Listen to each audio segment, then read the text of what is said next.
عارفين ليه لما بندخل الهيكل بنقلع أي حاجة لابسينها في رجلينا؟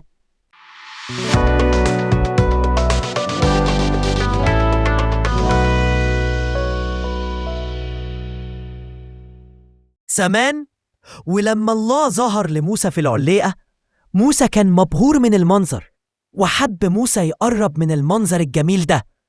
لكن فجأة الله اتكلم من العليقة وقال: موسى موسى، لا تقترب إلى هاهنا، اخلع حذاءك من رجليك، لأن الموضع الذي أنت واقف عليه أرض مقدسة. وعلى طول خلع موسى النعل بتاعه فوراً. وعشان كده الهيكل في الكنيسة هو السماء، المكان اللي موجود فيه الله بنفسه.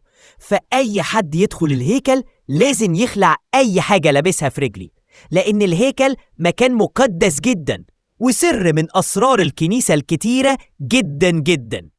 وانت كمان صل معايا وقول: يا رب زي ما موسى خلعنا عليه قدامك، ادينا دايما ندخل قدامك باتضاع ونقاوة قلب. علمنا نحافظ على قدسية بيتك ونتعامل مع حضورك بخوف مقدس ومحبة حقيقية. آمين.